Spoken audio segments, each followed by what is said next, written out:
Well, I think if you watched the show last night at Santa Monica Pier, you saw another one of his fighters, Shakram Girsov, win a comfortable decision and nearly lose a split. So there is a big concern at the moment within judging in the sport. I don't know whether that's relevant for this fight, but I guess when you've got a guy that you've invested in your whole career and that you truly believe he's going to win on Saturday, I guess the message is, if he does win, let him win, rather than, you know, a hometown decision, if you like, or the fact that this show is built on Terence Crawford. But I expect a fair fight and a fair decision. But sometimes when you represent a fighter, you have to get that message across, because they believe if all is fair and square on Saturday night, Israel Madrimov will be beating Terence Crawford. You think that's like a mistake though? Because you know everything's been cordial and stuff, and now you're starting to poke Terence, which is kind of not maybe the best thing to do. Terence is Terence. He's very, very level-headed. He's emotionally very stable. I don't think he's going to be bothered by that, but this is a really interesting fight. Really interesting fight, because you know, up there today, I won't mention any names, but when you're up close and personal with a fighter, and you look in at the pulse in the neck, or you look at the Adam's apple, you see a lot of people that are uncomfortable. When I look at Israel Madrimov, I just see ice running through his veins. And if he doesn't win on Saturday, it's because Terence is better than him. But he will not wilt under the pressure. Yeah, he will not be intimidated. He will not perform on the night. You'll see the best Israel Madrimov on Saturday. And I believe he can do it. But he's up against a generational great in Terence Crawford. Eddie, from your perspective as his promoter, he obviously doesn't have anywhere near the professional experience of Crawford. What has prepared him for this moment? It's a stadium fight. Riyadh Season's first show in the United States, in LA. What do you know about Madrimov that has prepared him for this big moment? Talent, ability, you know, pedigree within the game. You know, don't forget 10 fights, but look at his amateur pedigree. You know, look at the time he spent in camp with Joel Diaz. Look at how he's relocated his life over the last 6 years. Look at the people he's been training with, sparring with. You know, the likes of Dmitry Bivol and those kind of guys. Like, there's no, you know, I can't sit here and tell you that Israel Madrimov's a favourite in this fight. He's not. He's a big underdog. And ideally, we would have liked another 2 fights. He just won the world title. And he's never boxed at the level of Terence Crawford before. But when you go into a fight as an underdog, you have to have a horse in the race that has every chance of winning that race, and that's Israel Madrimov. If it was a guy that wasn't a huge puncher, if he didn't have great footwork, if he wasn't really smart and have a great ring IQ, if he weren't teak tough with a granite chin, yeah, I'd be more concerned. But I'm really excited for this fight, because you can just let this kid off the leash and go on then, because since he turned pro and he's been with us, they've been dying. They wanted to fight for the world title in their 3rd fight. We couldn't get anyone to fight him, because he was knocking people out, and everyone knew in the gyms how good he was. Now I never expected the jump to be the jump to Terence Crawford, but it's here. You mentioned a bunch of variables there, footwork, etc. Is there anything that you think he does better than Terence Crawford in the ring? I do think he punches harder than Terence Crawford. Chin at 154, I guess we'll find out on Saturday, because he's going to land on Terence Crawford. But Crawford's brilliant. Like, I can't, you know, I'd never knock him as a... and what I said up there about being... He should be an American superstar. Because look at the way he lives his life. Like, he's a proper, you know, gentleman, isn't he? You know, he's a great family man. You know, the way he brings his kids up, the competitive nature he has for the sport, the way that he lives his life needs to be commended. What is he, 34, 36? He's fresh as a daisy. Like, look how many fights was his 40 fights? Like, if you don't live your life like that, at his age, with that fight, you're done. Moving up the weight classes, you're just going to get knocked out. But he's brilliant, and you know, he's a great example to young fighters. Everything that you just said, Eddie, what makes you feel like a guy with 10 fights can take on somebody as seasoned as Terence, with everything that you just mentioned about Terence? Because he's very, very good. That's why. And I feel like, you know, Madrimov is a pound-for-pound fighter. I really do. You know, whether that comes in 14, 15, 16 fights or 10 fights on Saturday. But, you know, when you're an Uzbek fighter and you come over here and you're trying to make a name for yourself, it's very difficult to get the opportunities as the A-side. So, what do you want to do?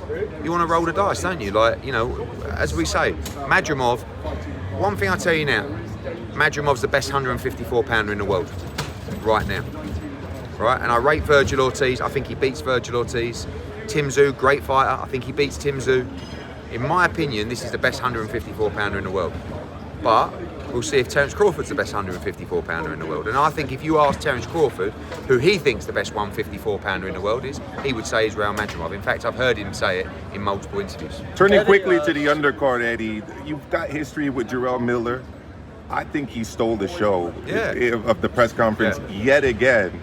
Has he earned another big fight potentially against Big Baby Anderson, regardless of what happens Saturday night? Jared Anderson, Big Baby, wasn't happy with the press conference. He came up to me and there he said, "Did you set those questions up?" I was like, "No, fucking I don't." Well, I know I get the blame for everything.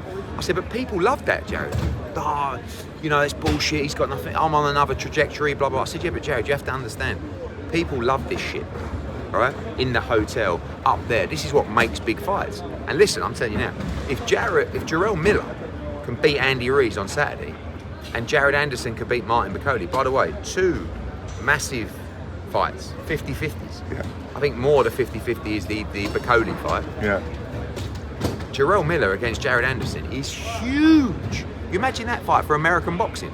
2 massive heavyweights who can run their mouth off and talk to each other. We need that kind of stuff.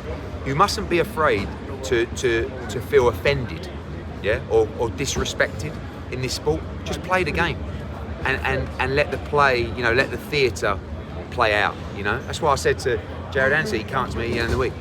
"I heard what you said. You said it's a 50-50 fight." I said, "Yeah, it is. I'm not going to lie to you." Yeah. Martin Bakole is a serious heavyweight. I think he might win. But as I said to Jared Anderson, if you win, I think you're the real deal. Any truth that the UK heavyweight scene was really ducking Bakole based on the gym stories, based on what he did to Tony Yoka and other fighters? No, I mean, the reality is that Bakole lost to Michael Hunter, right? Questions over his desire in that fight. Very good in the gym. Countless rounds with AJ, some fantastic spars. You know, rumours is he dropped Usyk, he dropped Dubois, blah, blah, blah, whatever. He may have. I mean, he's a big puncher. But if he's got the heart for it on Saturday, I'm telling you now, that is a very... I have to admire the matchmaking. Terrible bit of matchmaking if you're looking after Jared Anderson. No one knows who Bakole is. I mean, you guys know the sport. You think the public are watching this going, "Oh, it's Martin Bakole." They've never even heard of him. If he gets beat, it's a disaster.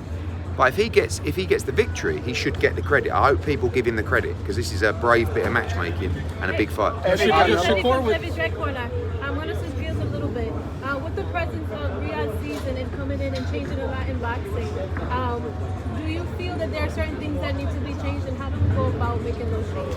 No, I think the changes are just to make great fights. You know, I think that's what people want. That's what people want to see, and you're seeing that now. You're seeing a lot of promoters coming together for Riyadh season, and you know, you're seeing a card like this with so many different promoters, so many different networks, and I think Riyadh season is bringing the best fights together. What's going on with Shakur? Shakur's here. You know, I know they've made those Javante Shakur rumors. You know that. Yeah, like, I meet with him and his team this week. Great team, great people. Would love to work with him. I still think Zepeda is the fight to make, but we'll see. 4 Ferraris for Turkey. You know, with Tank. Sorry. Know? I mean, Tank said he wanted 2 Ferraris. Yeah, now, maybe sometimes not the best tactic. Eddie, so when I saw you last in Philadelphia, we spoke about that. Oscar was saying Shakur cannot get Zepeda unless he signs with Golden Boy, and you responded. You know, it's been a month since that fight, or about a month. What's changed? What's going to allow Zepeda to now fight Shakur? Or maybe he wants to. You know, maybe he wants the money. And at that point, you have to say to your promoter, "I want that fight. I want that money." You know, with all due respect, whatever you don't like, this is what I want. The fighter is the boss. And fighters need to understand that. You tell your promoter what you want. Now, if they can deliver it or not, it might not be easy to deliver, but you have to tell your promoter what you want. If you want a shot at the world title, if you want a massive payday, you tell your promoter that I want to fight Shakur Stevenson. And Oscar, I'm sure, wants to make a big fight, and who knows what'll happen. Well, he did a Clapback Thursdays. I don't know if you follow these. It's a new series he started. It's amazing, yeah. Where he said that he's not interested in that fight at all. But then Zepeda seems to be interested in that fight. Why would you not be interested in that fight? I mean, he wants to fight for the world title. The kid, I'm sure, wants to make a lot of money. There's a lot of money in Shakur Stevenson against Zepeda. Just because you don't want to work with people, it's got nothing to do with you. I mean, that's like, it's so disrespectful to a fighter. That's like me saying to one of my fighters, "You're not having that fight because I don't like that. You know, I'm going to make the decisions." I fucking do that. The fight, I say to the fighter, "What do you want?" And the fighter says, "Now, if Zepeda don't want the fight, if Zepeda don't want the money, if Zepeda don't want a shot at the world title, that's his prerogative, but not the promoter. Do your job respect the fighter. You work for the fighter. That's it. Eddie, how does, I know you have a close relationship with Canelo. Obviously, he's facing, I believe, your fighter in Berlanga. How does a Berlanga beat Saul Canelo after? You have to just stick it on him. You have to find a way to beat one of the pound-for-pound greats. Edgar, you know, I know there's a lot of people that wanted the Benavidez fight, that people talk down about the Berlanga fight. This is a real fight. He can fight. He's young, he's fresh, he punches very hard, he's got big balls, and he'll give you a great fight. You know, you have to hope that Canelo isn't quite his best anymore. Maybe there's too many miles on the clock. Maybe he didn't have the best training camp. Things have got to go your way, but Edgar will be a live dog in the fight and he'll be doing everything he can to win. I've asked Robert Garcia, I've asked Sean Porter, kind of give me a 1 to 10. What do they think Berlanga's chances, threat level is to Canelo? Robert Garcia said 1. Sean Porter just told me 2, 3. Just what's your response to that? And from 1 to 10, how big of a threat is? So you're telling me there's a chance? Eddie, how did you lose to Crawford in the darts? I mean, Sorry? How'd you lose? Because he's good. Explain the story. Well, like I said, he said to me, "There's nothing you're better than me at, other than talking," which we know, right? So I said that I thought the one thing I'd be safe at would be darts, right? I'm the chairman of the PDC. Darts is huge in the UK. He's from Omaha. They don't even know, do they even play darts in Omaha? Anyway, it works out they do play darts in Omaha, and so does Terence Crawford.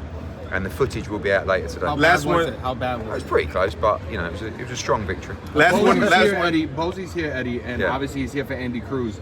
But you know, it's Terence Crawford. It's his fight. He's headlining. Could you anticipate them, or do you know if they've crossed paths? Have they spoken? Have they uttered a word to each other? Because obviously, No, Boots you wants know, to fight. yeah, I think Crawford's looking at Canelo and those big fights, but you know, I think if he can't get Canelo, I think he should fight Boots Ennis. But I don't believe he gets past Madrimov. We'll see on Saturday. Last one for me, Eddie. You've got 2 fighters on this card, right? Madrimov and Cruz. Of the fighters that aren't signed to Matchroom, who are you most excited about seeing David Saturday Moran. night?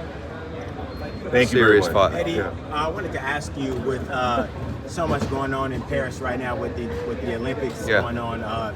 There's controversy in the boxing ring, in the female boxing ring, with the transgender fighters that are fighting the females and absolutely pulverizing them. What's your position on that? I mean, I don't know the full facts, but what I do know is that, in my opinion, someone born a man should not be competing against a female, especially in a sport of boxing. You know, a sport that is physical. Obviously, there are you know, potential risks of damage in that sport, and that has to be stopped, and that shouldn't be allowed. But you know, I don't know the full history about these competitors in terms of how they were, you know, the sex they were born to and stuff like that. It's a very hard debate, but let's just use common sense in this situation, right? As sports fans, as people that work in boxing, men do not fight women. Should never be allowed. Right, guys? Thank you.